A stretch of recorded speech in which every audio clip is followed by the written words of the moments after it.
오늘 봉독하신 말씀 1장 1절로 말씀을 보게 되면 고레스 원년이라는 말씀이 나오죠. 이 고레스 원년, 고레스가 왕으로서 즉위한 첫 해, 곧 BC 538년입니다.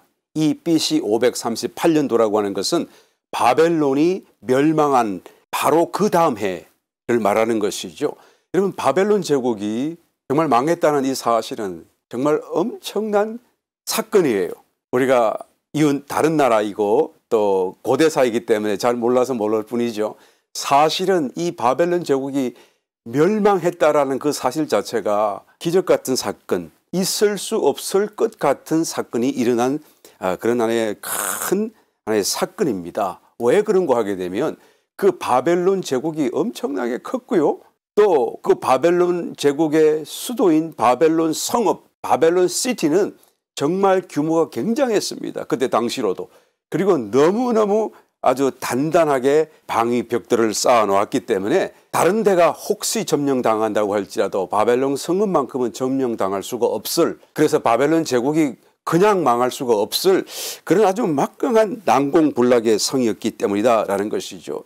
이 바벨론 성을 또 제국을 누가 세웠습니까? 바로 우리가 익히 알고 있는 느부갓네살 왕이라고 하는 왕이었죠. 초대 임금은 아니었습니다만 2대 임금으로 등극하면서 정말로 바벨론 제국이 제국답게 이름난 하나의 왕조와 또한 왕국으로서 세워나갔던 사람이 느부갓네살 왕입니다. 그가 다니엘서에서 우리 잘 알고 있듯이 금신상을 세웠던 사람이고, 그가 꿈에서 금신상을 보았다고 그러지 않습니까? 아주 기다란 신장을 가진 신상이 섰는데 머리가 금, 은, 동, 철로 되어져 있는 정말 무시무시한 인상을 받을 수밖에 없는 그런 신상을 보았는데, 그 금이라고 하는 그 머리 부분이 바로 바벨론 제국이고 바로 느부갓네살 왕을 지칭하는 그런 하나님의 환상, 꿈이었다라는 것을 다니엘을 통해서 알게 되지 않습니까? 정말로 금이었어요. 금, 은, 동, 철, 이 모든 것 중에서 국력으로 치면 철이 제일 단단하기 때문에 제일 강력하겠지만, 그러나 그 영화, 영광, 권세, 이런 위엄 이런 걸로 치면 아무래도 금이잖아요. 이 금이 그 모든 나라, 전 세계 이방 국가를 다 합쳐도 가장 이게 화려하고 위대하고 웅장하고 정말 대단한 하나의 나라로서 건설된 것이 바로 바벨론 제국이었습니다. 이 느부갓네살 왕이 정말 악한 왕이면서도 정복자로서의 면모를 보게 되면, 그러나 또 다른 면에서는 정말 문학도 천문학도 수학도 건축도 행정도 하여튼 모든 부분에서 아주 천재적인 자질을 보여주었던, 어떤 면에서는 수제 같은 사람이 아니었나라는 생각이 듭니다. 그래서 그 큰 성 바벨론을 지었어요. 저 큰 성 바벨론이요 라고 하는 요한계시록 17장 18장 말씀이 나오죠. 그러니까 그 성이 이 지상에서 가장 대표적인 성이고 가장 큰 성이고 가장 위대한 성이었다라는 의미를 이 말씀 한마디로 우리가 또한 느껴볼 수가 있습니다. 누가 지었다고요? 느부갓네살 왕이 지었죠. 그래서 자기가 힘을 다 들여가지고 정말로 자기의 권세, 권위, 영광을 나타낼 뿐만 아니라 주변 국가들이 자기가 지은 이 건축물을 보고 성읍을 보고 다시는 넘보지 못하도록 만들겠다는 그 마음을 갖고 힘을 들이고 공을 들여서 지은 성이 바벨론 성이죠. 이 바벨론 성의 규모가 엄청나요. 제가 약간의 그림 자료를 준비해 봤는데요. 그림을 한번 보실까요? 지금 처음에 나오는 저게 이제 바벨론 성문, 그 성읍에 여러 가지 100개의 성문이 있었는데 그 중에 한 개의 성문이에요. 저것은 모형으로 어떤 박물관 같은 곳에 전시한 것인데, 옆에 한번 보십시오. 사람의 키가 저 정도밖에 되지 않아요. 문이 저 정도 되는 거예요. 굉장하죠. 그리고 너무너무 화려합니다. 저 문양이 가까이서 보게 되면 귀한 돌들로 가지고 잘 만들어서 정말 예술적인 가치도 매우 뛰어난 이시타르 문이라고 아주 유명하죠. 그 다음에 또 한번 보여주실까요? 굉장히 크다는 것을 인상 받으시기 바랍니다. 여기 보시게 되면 보세요. 지금 저게 성읍이잖아요. 성읍 문 앞으로 저 성읍의 사이즈가 지금의 우리 서울시티 사이즈가 돼요. 한 변의 길이가 사각형으로 이렇게 성이 만들어져 있는데 한 변의 길이가 23km니까 말이죠. 지금 서울시티하고 거의 비슷한 사이즈라고 생각하시면 돼요. 얼마나 큰지 몰라요. 저때 당시에. 사람 손으로 다 지은 거 아닙니까? 그리고 그 옛날에 성읍이라고 하는 것은 성벽을 쌓아야 성읍이 되는 거 아닙니까? 지금 같은 경우에 서울시티 그러면 그냥 시골에 사는 사람이 올라와 살게 되면 늘어지고 커져지는 것이 시티가 되는 것이지만 저 때는 이 성벽을 쌓아야 성읍이 되는 거예요. 그러니까 서울시티만한 사이즈의 규모를 벽을 손으로 다 이렇게 벽을 쌓아서 이렇게 사각형으로 만들어 두었는데 그뿐이 아니죠. 유브라데 강을 이렇게 지나가게 하면서 그 강물을 세 갈래로 나누어 가지고 한 갈래는 도심 가운데로 지나가게 하고 두 갈래는 이렇게 나누어서 이렇게 성벽을 따라서 감싸면서 나가게 하고 그래서 지금 그림을 보게 되면 저기 나오는 저 강물이 바로 유브라데 강물이에요. 그 세 갈래로 갈리어진 중에 하나죠. 그게 지금 성벽을 타고 지금 지나가는 겁니다. 그러니까 저 성벽 안으로 들어가려고 그러면 어떻게 하죠? 저 강을 건너가야 돼요. 저 앞에 다리가 놓여져 있는데 저 다리가 현수교입니다. 들었다가 나왔다가 필요하면 들어오고 나왔다가 또 필요 없으면 걷어낼 수 있는 그런 다리예요. 그러니까 적군이 가까이 왔었어도 도무지 성 앞으로 들어갈 도리가 없는 거죠. 그리고 저 성벽의 두께가 밑에서 30m예요. 두께가. 이거 30m라고 그러면 이름 감이 안 잡히시죠?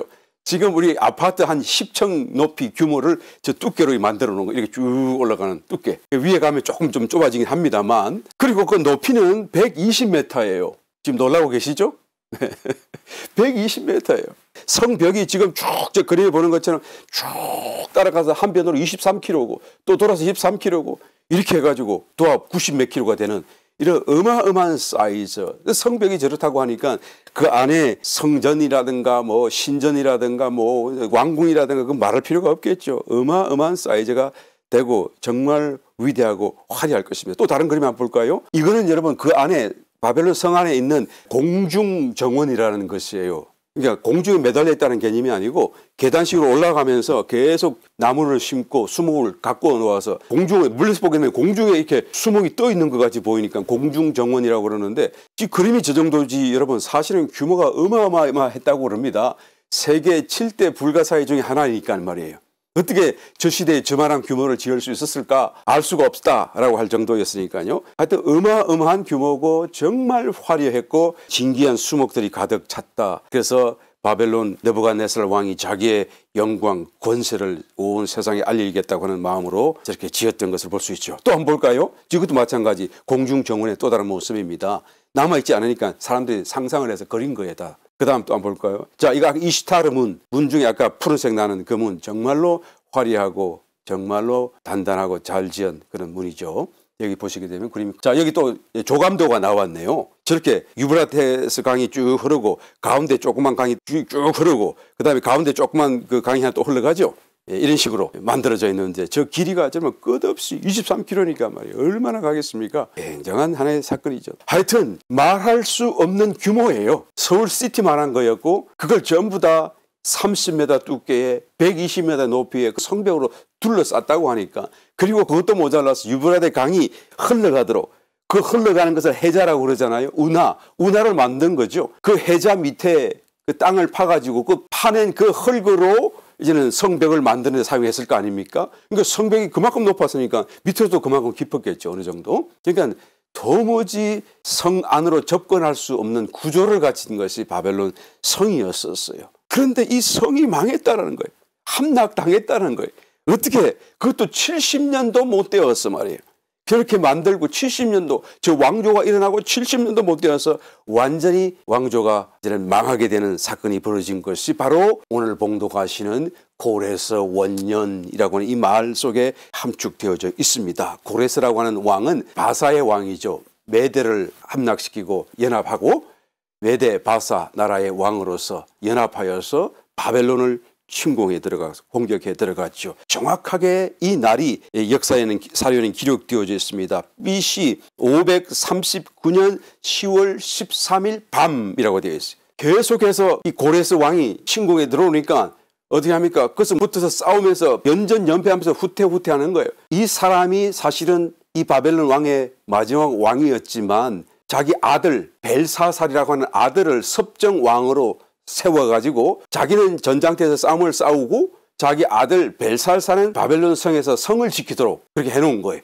근데 자기는 계속 후퇴하다가 이 고레스가 결국에는 바벨론 성 앞에까지 이제는 쳐 들어오게 된 것입니다. 그 사건, 그때 일어난 사건이 성경에도 자세히 기록되어져 있어요. 다니엘서 5장에 보게 되면 그날 그 시간에 무슨 일이 일어났는지를 자세하게 설명하고 있습니다. 다니엘서 5장에 보게 되면 술 잔치를 벌였어요. 이 성 안에서, 바벨론 성 안에서. 왜 갑자기 적군이 지금 코앞까지 다가왔는데 술 잔치를 벌였을까? 여러분, 이것은 어떤 잔치의 개념이 아니라 정말 두려움에서 떨고 그냥 사기가 떨어져 있는 패전의 그런 기운이 감도는 이 바벨론 왕국의 지도자들을 1000명 다 불러가지고 그리고는 그 왕궁에서 술잔치를 벌이는 것입니다.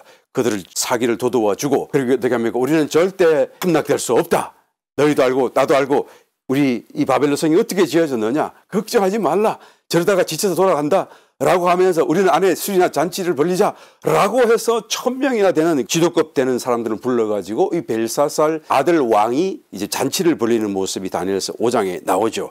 그래서 일시적이라도 자기들이 허세에 들떠가지고 그리고 어떻게 위장된 사기라도 좀 진작시켜 보려고 하는 의미에서 또 내가 건재하다. 우리 국가는 영원히 할 것이다. 라는 것을 어떤 과시하기 위해서 벌렸던 술잔치였었죠. 다니엘서 5장 2절 이하의 말씀 벨사살이 술을 마실 때에 명하여 그 붙인 느부갓네살이 예루살렘 전에서 성전이죠. 취하여 온 금, 은, 기명을 가져오게 하였으니 이는 왕과 기인들과 왕후들과 빈궁들이 다 그것으로 마시려 함이었더라. 느부갓네살 왕이 이스라엘을 이제 멸망시키는 그 순간에 예루살렘 성전 솔로몬 성전을 다 초토화시키고 그 가운데 있는 기명들을 가지고 와서 자기의 이방 신전에 두게 되었었죠. 그것을 가져오라는 것입니다. 왜 가져오라고 그럽니까? 그것으로 그 잔으로 우리가 술잔치 한번 하자. 우리가 신이다. 뭐 이런 말이겠죠. 우리가 누구보다 높다. 뭐 그런 말이겠죠. 3절 이에 예루살렘 하나님의 전 성소 중에서 취하여 온 금 기명을 가져오매 왕이 그 귀인들과 왕후들과 빈궁들로 더불어 그것으로 마시고 무리가 술을 마시고는 그 금, 은, 동철, 목석으로 만든 신들을 찬양하니라. 자기들의 신, 자기들의 우상을 찬양하는 것입니다. 참신이신 하나님의 그런 성전에 드리는 성구를 통하여서 오히려 우상을 섬기는데 또 찬양하는데 그들이 오용하고 있는 것을 보게 되죠. 이것은 여러분 정말로 심각하고도 폐악적인 신성모독 아니겠습니까? 거기다가 이제는 정상적인 상태가 아닌 이 처첩들을 다 불러가지고 같이 술을 붓고 마시고 격식을 깨뜨리면서까지도 하나님 참신이신 여호와 하나님을 모독하는 그런 행위를 보게 되는 것이죠.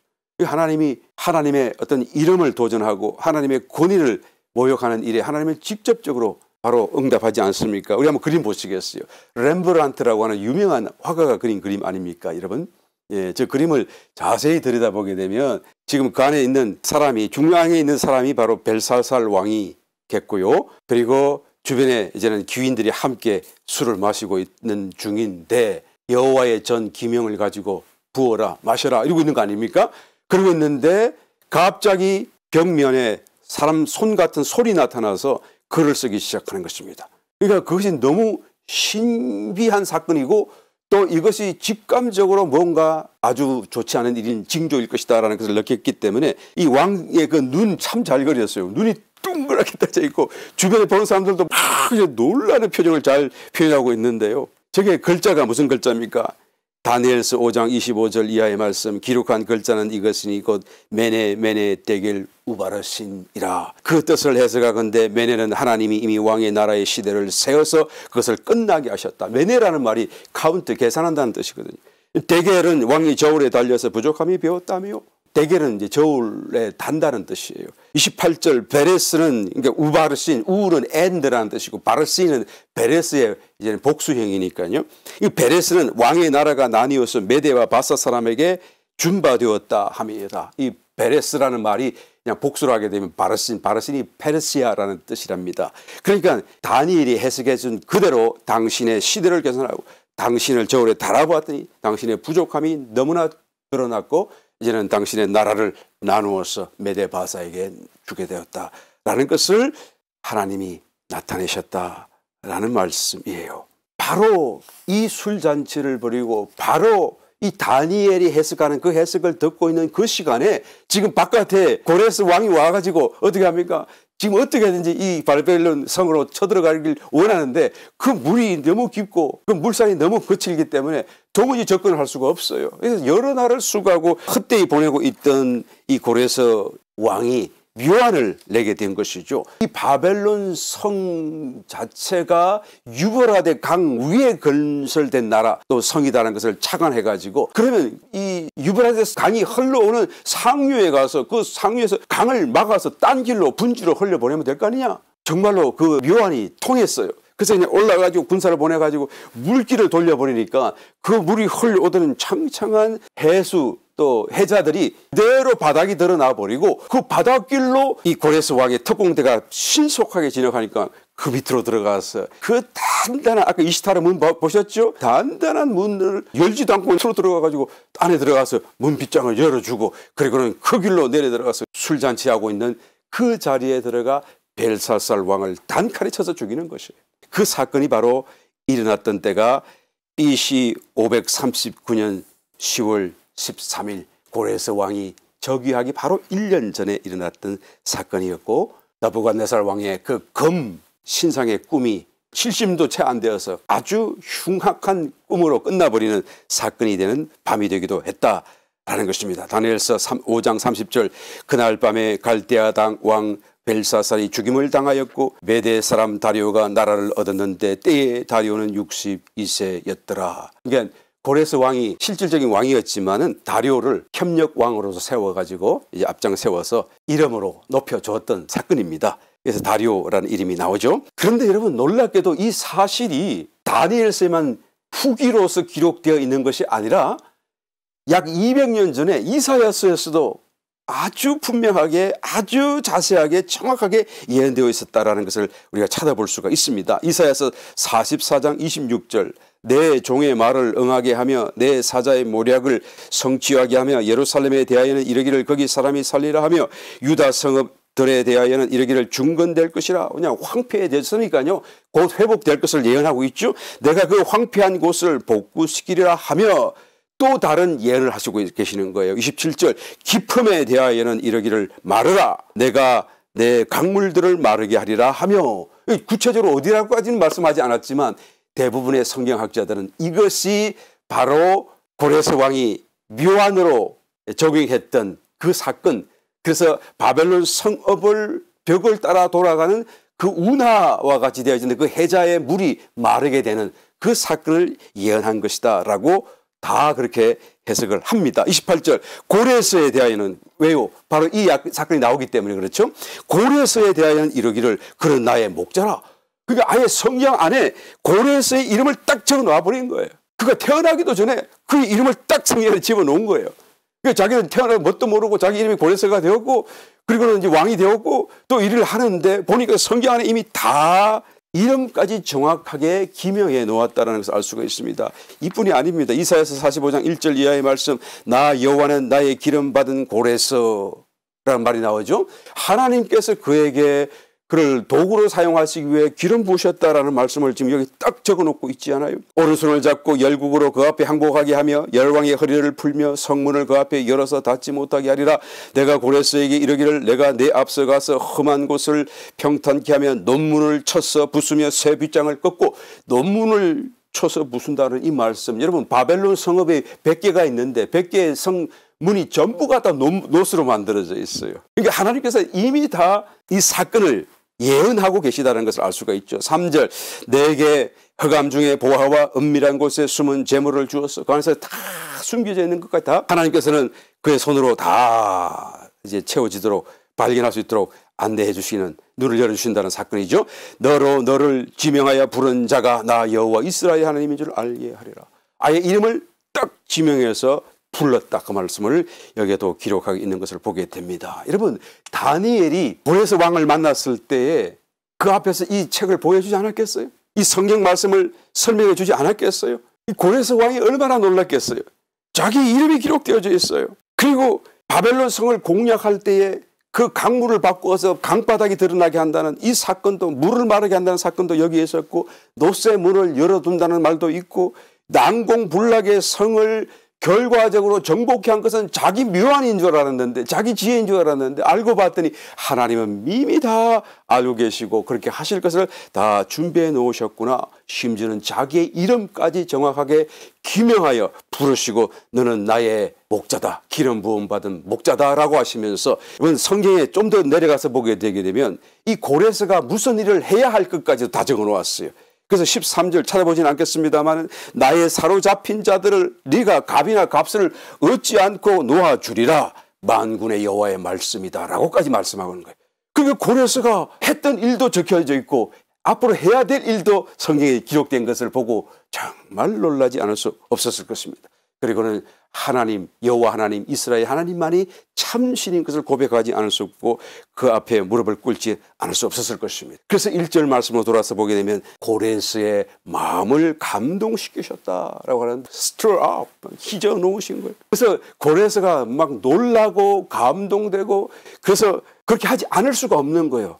그 바벨론 제국을 함락한 정말로 희대의 정복자고 세계적인 정복자로서 이 고레스가 섰는데도 불구하고, 그러나 작은 지금은 피란민들의 하나님이라고 하는 여호와 하나님 앞에 납작 엎드려서 하나님 하시는 그 말씀 그대로, 기록해 놓으신 그 말씀 그대로 말하지 않을 수가 없는 것입니다. 그리고 정말로 자기의 마음도 그렇게 원했겠죠. 하나님을 알았으니까 말이죠. 그래서 칙령을 발표하는 것입니다. 2절, 바사왕 고레스는 말하노니 하늘의 신 여호와께서 세상 만국으로 내게 주셨고 나를 명하사 유다 예루살렘에 전을 건축하라 하셨나니 이스라엘의 하나님은 참 신이시라. 너희 중에 무릇 그 백성된 자는 다 유다 예루살렘으로 올라가서 거기 있는 여호와의 전을 건축하라. 너희 하나님이 함께 하시기를 원하노라.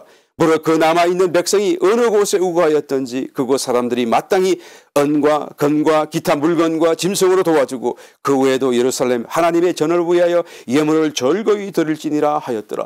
자기가 모든 사람들에게 명령도 했을 뿐만 아니라 자기 자신도 자기의 제물을 귀한 사람들, 유대인들에게 또 지도자에게 맡기면서 자기의 재물까지도 성전진들에 꼭 유용하게 쓸 수 있도록 맡기는 것을 보게 됩니다. 그러니까 온 마음으로 하나님을 하나님으로 알게 되었고 인정해드린 사건이 벌어지게 된 것이죠. 그런데 여러분, 더 놀라운 것은 이 고레스 자신의 어떤 사건, 또 자신만의 문제가 아니라 하나님께서 큰 하나님의 어떤 경륜 속에서 예비해 놓으시고 작정해 놓으신 사건들이 이루어지는 순간이기도 했기 때문인 것입니다. 그것이 무엇이죠? 70년 예언, 성경 예언 중에 70년, 예레미야의 예언 가운데 70년 예언이 있었죠. 이 70년이 지나고 나면 예루살렘의 황무함이 지나가리라 하는 그 말씀을 깨닫고 다니엘은 그날부터 금식하고 하나님께 기도했더니 하나님이 응답하시고 다시 7년, 한 일회에 70일에, 그러니까 마지막 한 일에 그 참으로 놀라운 비밀까지도 계시해 줬던 사건이 또한 다니엘서에서 기록되고 있습니다만, 여하튼 이 70년 동안 바벨론으로 포로로 잡혀갔다가 회복될 것임을 예레미야 선지자를 통하여 예언해 놓으신 것이 있습니다. 예레미야서 29장 10절, 나 여호와가 이같이 말하노라. 바벨론에서 70년이 차면 내가 너희를 권고하고 나의 선한 말을 너희에게 실행하여 너희를 이곳으로 돌아오게 하리라. 다시 가나안 땅 예루살렘으로 돌아오게 하겠다라고 예레미야를 통하여서 벌써 예언해 놓으셨던 말씀이 이 고레스의 칙령이 선포되는 그 순간 성취되는 거예요. 그래서 이제는 돌아가라, 성전 지어라 라고 말씀이 선포되죠. 정확하게 느부갓네살 왕이 이스라엘로부터 포로로 잡아서 유대인들을 끌고 왔던 그 첫 번째 사건이 BC 605년도에 일어났으니까, 그리고 이제는 칙령이 발표되는 것이 BC 536년이니까요. 정확하게 70년이잖아요. 또 다르게 계산하게 되면 유다가 BC 586년도에 멸망하잖아요. 북이스라엘은 122년 전에 벌써 망했고, 그리고 122년 후에 이제는 남유다 BC 586년도에 망하게 됩니다. 느부갓네살에 의해서 성전이 다 파괴되어지고 다 빼앗기고, 그리고 이제는 완전히 초토화되게 되죠. 그리고 난 뒤에 포로로 다 끌려가고 난 뒤에 다시 그들이 1차 귀환, 2차 귀환 이런 과정 속에서 성전을 완공합니다. 그게 BC 516년이에요. 그러니까 BC 586년부터 BC 516년까지 이렇게 생각해도 정확하게 70년이 되는 것입니다. 여러분, 이만하면 정말로 여호와 하나님을 믿는 사람이라고 한다면 하나님의 말씀을 아는 사람이고 율법을 또한 하나님의 말씀으로 믿는 사람이라고 한다면 응당 예루살렘으로 돌아가야 하지 않을까요? 정말로 그 고토인 하나님의 나라 땅으로 가나안 땅으로 돌아가야 하지 않을까요? 그들 민족을 그토록 약속하여 출애굽시키면서 그 숱한 기적과 역사로 마침내 가나안 땅에 정착시켜 놓으셨던 그 약속의 땅인 가나안 땅으로 돌아가야 되지 않을까요? 그 땅이 약속하신 땅이고 그 땅에만 하나님의 성전이 설 수 있기 때문입니다. 그러므로 그 성전을 세우기 위하여 하나님의 나라를 회복하기 위하여 하나님과 함께 살기 위하여서 여러분 가야 되지 않을까요? 또 하나님께서 예언으로 예레미야 선지자 또 많은 사람들을 통하여서 그곳으로 내가 너희들을 모두 돌아오게 하리라 라고까지 말씀하지 않으셨나요? 그러므로 정말로 하나님을 믿는 사람들이라고 한다면 유대인이라고 한다면 또 정말 율법을 믿는 사람이라고 한다면 그러면 모두가 다 지금 이스라엘 나라로 돌아가야지 마땅하지 않겠습니까? 그런데 여러분 다 돌아가질 않아요. 물론 돌아갈 수 없는 사정이 있는 사람도 있습니다. 나이가 너무 들어서 다니엘도 그렇죠. 또 여러 가지 형편이 있을 수 있어요. 그러나 그런 사람들을 제외하고서라도 돌아갈 수 있음에도 불구하고 돌아가지 않는 사람이 있어요. 남은 자들이 있죠. 자기의 삶을 포기하지 못해요. 자기의 가진 것을 포기하지 못해요.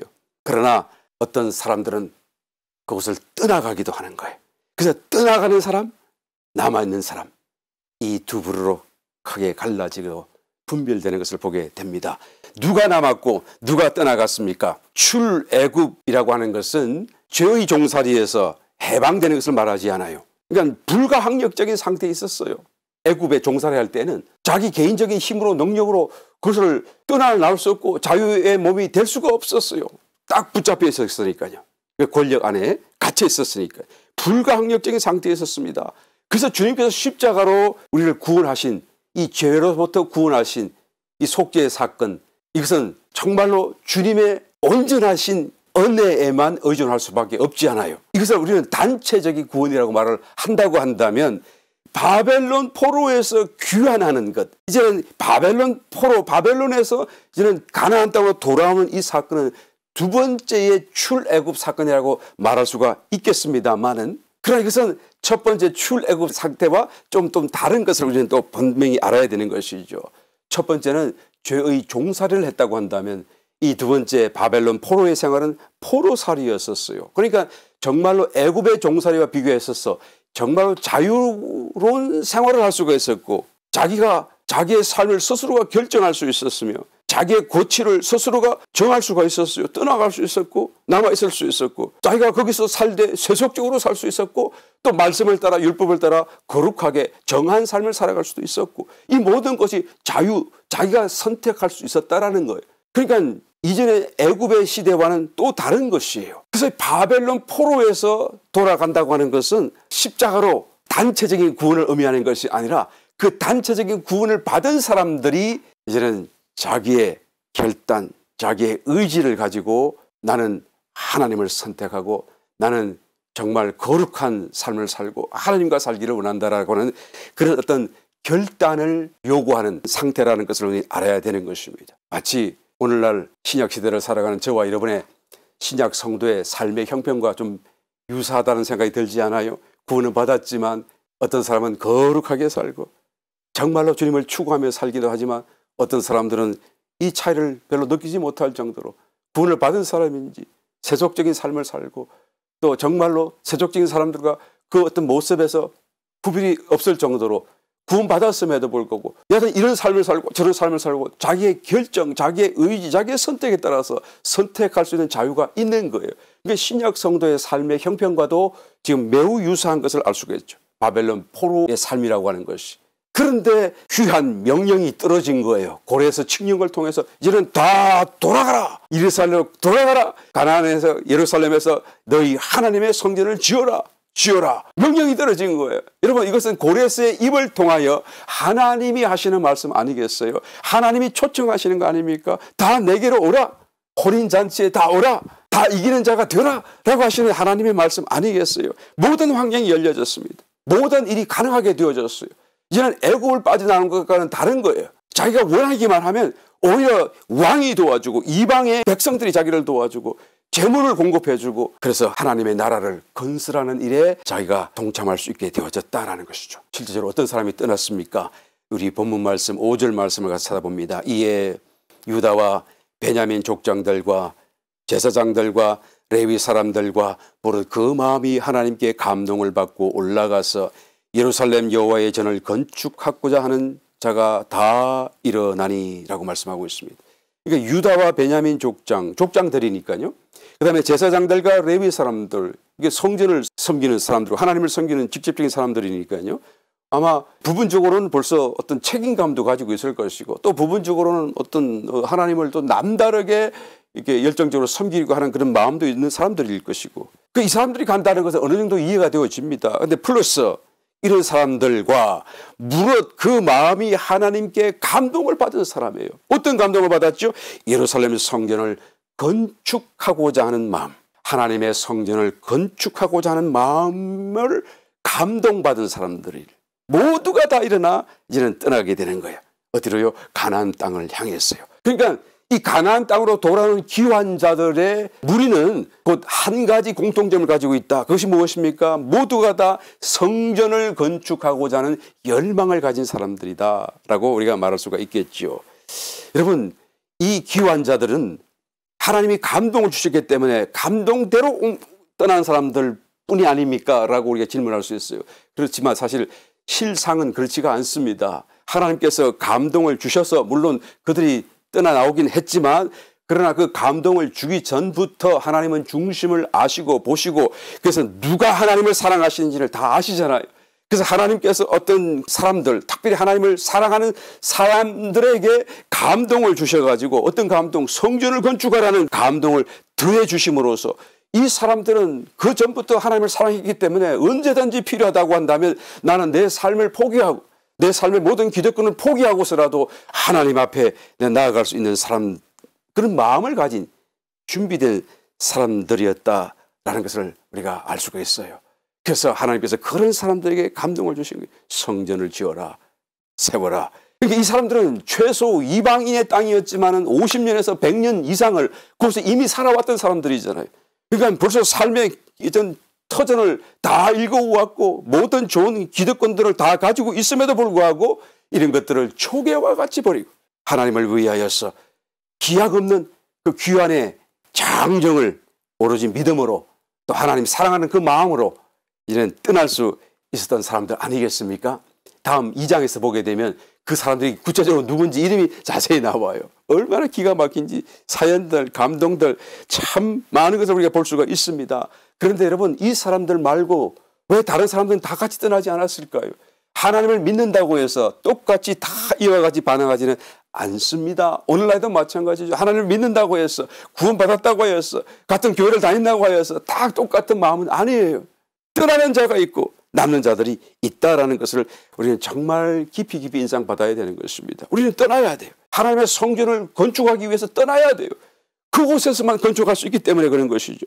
그곳이 아니고서는 어디에도 하나님의 성전을 건축할 수 없습니다. 여러분 이 기환자들은 신약적으로 비유해보자 치면 돌아온 탕자들이다라고 말할 수가 있습니다. 돌아온 탕자, 하나님을 여러분 믿을 뿐 아니라 저는 하나님께로 돌아갔던 사람들이에요.